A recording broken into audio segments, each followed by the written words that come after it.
Hey guys, welcome back to the channel. In today's episode, I'm gonna tell you about something that changed in my game collection that's probably gonna trigger many of you and maybe even surprise you and shock you. But the Uncanny X-Men is gone. But why? Why would I get rid of such a beautiful game and I had the LE?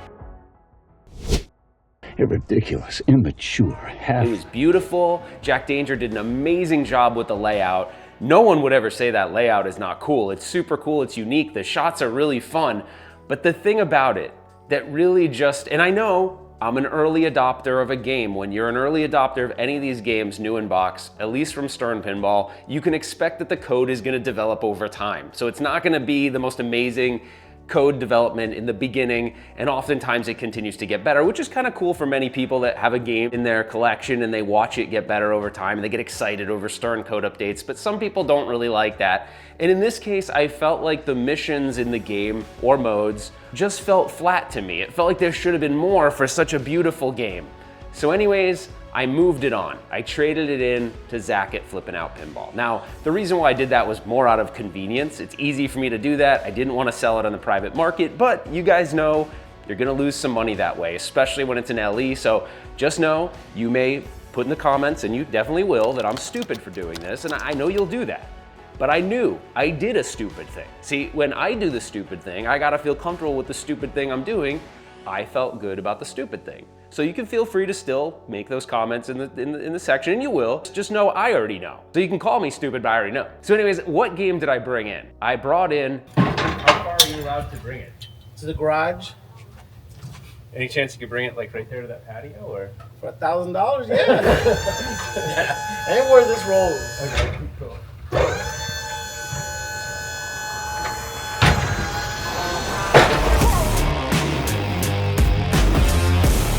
Black Knight, Sword of Rage! Why? Why? That game repeatedly kicks you in the nuts. Everyone knows that. The game is super, super difficult. I don't know, I have this weird, odd appreciation for the game. I think Steve Ritchie did just an amazing job. His voices are awesome. The knight is taunting you, and it's almost like the game is so hard, and while the knight is sort of like insulting you about how terrible your gameplay is, it makes you want to play it again. It's just one of those weird games, for me at least. It makes me want to play it again. My buddy Rudy and I are just, we're tortured by this game, but yet you still want to keep playing it. So anyways, I added it to the collection, but you know, I thought it'd be fun because we like montages around here. Let's do another pinball montage.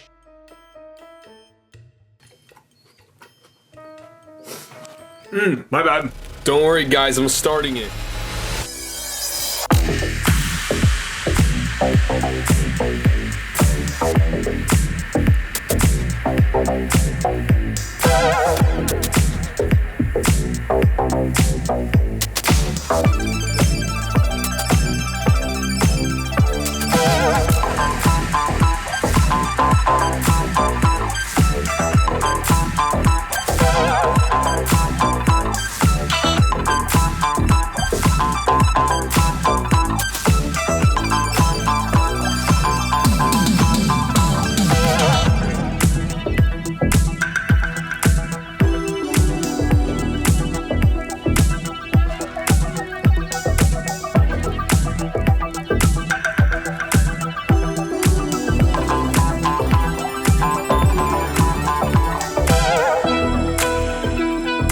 Before we dive into gameplay, let's talk a little bit of history. The Black Knight Pinball series was designed by the legendary Steve Ritchie. When the original Black Knight hit the scene in 1980, it shattered expectations with its revolutionary two-level playfield. It raised the bar for what pinball could be: dynamic, complex, and endlessly thrilling. Then came Black Knight 2000 in 1989, a masterpiece that boldly fused medieval grit with futuristic vibes, delivering heart-pounding multi-ball action and an unforgettable soundtrack that still gets fans hyped today. Then in 2019, the series came back to life with Black Knight Sword of Rage.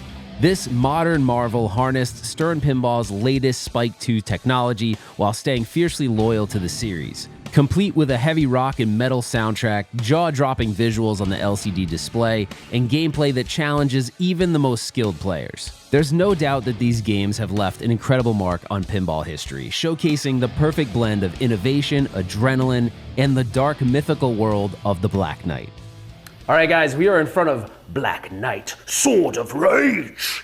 And we're gonna start a game. We're just gonna play it. We're just gonna have a good time, play it a little bit, show a little bit gameplay. Rudy had to leave, but Rudy and I did play this for a long period of time. I should have had Rudy and I on stream because, man, we were getting pissed at the Black Knight, but we kept wanting to play. That's the thing, it's so brutal and it's so hard, and he taunts you the whole time, so you just wanna keep going. So anyways, when we step up to the game, we've got these red blinking shots. You can get a skill shot up at the top where war is, but if you want the more advanced skill shots, you can hold your left flipper and you can see these red inserts turn to white. We're gonna do that. I don't expect to actually hit it, but you gotta be careful because it's dangerous here. If you end up coming over, because now the ball's gonna come all the way around the orbit. If you don't hold down that left flipper button, it actually stops around war area, so it goes halfway around the orbit. We're gonna hold the left flipper, have this go around, see if we can get the skill shot. I think we did. Did we? I don't think we did. We didn't. When it did come around, we did hit this target right here, which opens up the shield where I can lock a ball. So we're gonna try to do that. See if I can hit. That was a, no, it's really hard for me to hit it from the left flipper for some reason. It's easier for me to hit it from the right. Let's see if we can. There we go, we got it. Okay, cool. I got it from the left flipper. That's cool, because that doesn't usually happen.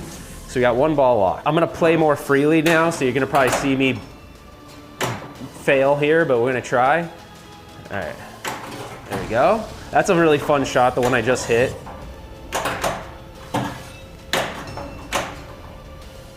All right, come on. That shield is up, so I feel like we're gonna be able to lock another ball. Nope. For some reason, I don't know, there we go, okay, there's ball 2 locked, but at the same time, we just started a mode. So the modes are controlled by the ring right here, and I think it's the middle metal shot, which selects which mode you're gonna end up on. I don't know the game that well yet, so just bear with me a little bit. Damn it. But we have 2 balls locked. We can get back in the game, have a little bit better of a chance if we can get into the mode with a third, with a multi-ball actually, but let's see. So I'm gonna not focus on the mode so much. I'm gonna focus on seeing if I can get another ball locked. All right, it is open right now. There we go, okay. So now I will have multi-ball within the mode. So this is good. Oh no, wait, I only have 2 balls locked. See, damn it, I'm wishful thinking, I guess. Don't get out of control. That's the thing with this game. You gotta control the uncontrollable, which is kind of pinball in general. Okay, I thought I was gonna drain, so I used the Magna Save. The Magna Save is a magnet that grabs that ball, so you don't drain like I just did. All right, we're already on ball 3. This isn't looking that good, I'll admit it. This isn't looking very good, but we can salvage this game. I'm not editing this. This is what it is. All right, the shield is open. Let's see. Damn it. Okay, that's all right. It's all right. We had a ball save there. We're fine. We're still in the game. We're still very much in the game. And I think I can get the ball locked. There we go. Boom! 3 balls locked, which to me is like a win in this game because it's so damn hard. So hey, you get 3 balls locked, you're winning. Oh man, I want to hit that middle ramp. Middle ramp is actually really fun. All right, let's see what we can do here. Haven't hit Dookie. There we go. Okay. All right, come on. We got this. We got this. I can feel it right now. Even though I'm recording myself and usually stuff goes haywire, I can feel it right. Maybe not. I can feel it right now. I feel it. Do you guys feel it at home? Do you feel it while you're watching? Are you feeling me being pumped up or what? Haven't hit a whole lot. We lost a ball. That wasn't exactly what I wanted to do. And we haven't hit really any of these lit shots, so we're not doing great. Let's see, where are we at? It's a halfway respectable score for me recording myself, and I think we just got an extra ball, or we're gonna get an extra ball potentially, if I don't do anything stupid. All right, okay. All right, don't do anything dumb, Ralph. You got this. Don't do anything stupid. Don't play erratically. Hey, I told you, man, you hit the knight, and he's gonna do that to you 9 times out of 10. So Immediate middle drain. Not the best game, but you walk up to a Black Knight and never have played it before, 41 million is actually pretty respectable in my opinion. But like always in the comments, you can tell me how crappy that actually is. So my high score is 113 million. So again, not great, but pretty good for being someone that's a beginner at this game. So check this game out on location. If you have a local arcade bar, you can go to Pinball Map and you can go find one. I think you'll have a good time with it. I'm lucky enough that Electric Bat has one. One thing I forgot to mention when we were playing it is I was playing with the alternative soundtrack. So just so you know, this soundtrack I believe is from Anthrax that did it. And if you go to the DJ Mixer feature, you can hear, let's see, you can also hear the classic one, but this would be the normal song that would start when you initially press start in the game. So this is the original soundtrack that they wrote for this game. So if you want to hear it real quick, very metal heavy, it's nice, it's good.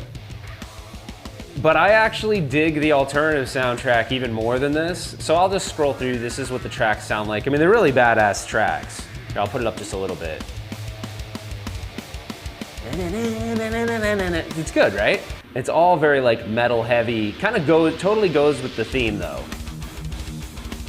Right? It's good. So let's say you want to play the game, but you want to play it with the alternative soundtrack, which is more of a theatrical kind of soundtrack.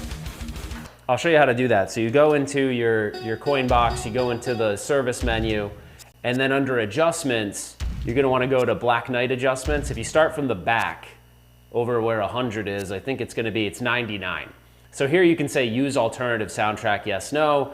I put yes on, so when I hit start, I'm getting the alternative soundtrack, which I just showed you an example of. So I would think that's probably knowledge everyone has, but if you don't, and you want to play the game with a new soundtrack, or maybe you've owned it for a while and you didn't know that feature was there, I think that's kind of fun.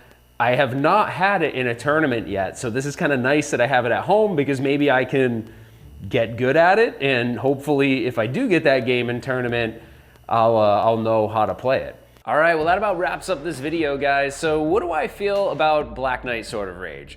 I love it. I love it. I love the difficulty of it. I love the one more game feel of it. Now I did get the topper for Black Knight Sword of Rage, but I had a problem with it. It would work fine when it was during gameplay, but during the attract mode, which is like when you're just having the game sit there, powered on, he was tweaking out. He was like, tweak, tweak, tweak. His head was like twitching. And if you know, there's a servo motor in there, so that servo motor makes noise, so I'd just be in the other room and I could hear it moving. It was really annoying. It worked during gameplay. To me, it's not working the way it's supposed to. So anyways, I called up Zach. I was like, hey man, what's going on with this thing? He's like, don't worry about it, just send it back. So he's sending me a new one. So once I get that, I'll probably make some video content of it. It's really cool because when you shoot the left or right ramps, his head moves. And when he is talking and taunting you, his head does move like he's talking. So it's pretty cool. It's definitely a topper where I feel like it gives you that value for the money, although the topper has increased in price quite a bit from when it was originally released. So I don't know, it is pretty expensive nowadays.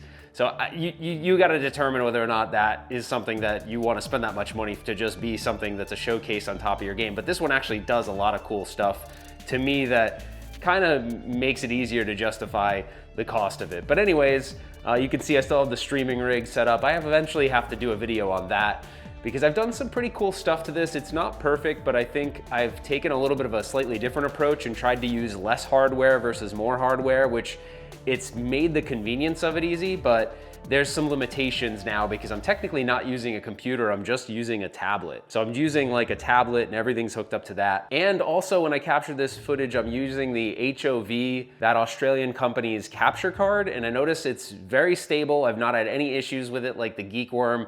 So I'll probably also do a video on that because I think it's worth, for those that want to capture the LCD footage, I feel like so far it's probably the best solution out there. Anyways, guys, that's about it for this video. Let me know what you think in the comments below. Was this a dumb thing? Like, would you have kept X-Men in hopes that the code gets better? Historically, Stern's usually pretty good about constant code improvements. I could think of a bunch of games that when they came out, people didn't really like. Stranger Things comes to mind, or Bond comes to mind. Both of those now are games people really enjoy, and it was all based on the code improving. So I hope that the Uncanny X-Men code improves, and maybe, who knows, maybe if it does, I'll buy it again. But if I do, I think I'll just buy the Pro this time. I do like the Sentinel head coming up, and I do like the wire form being broken and the finger thingy, but the overall shot layout and everything else outside of just, I think, the Beast Lab is all pretty much the same. So if you can kind of, if you're okay with the concession of those two things on the wire form and the other side of the ramp and the Beast Lab, then it's really pretty much essentially the same game, same layout exactly. So they packed a lot into that Pro. So if it does get better, I'll probably get the Pro. And then I'll just upgrade all the other stuff and spend just as much, I don't know. No. Thanks so much for watching, guys. Put your comments in this. I want to know what you think. And that's it for now. We will see you on the next one.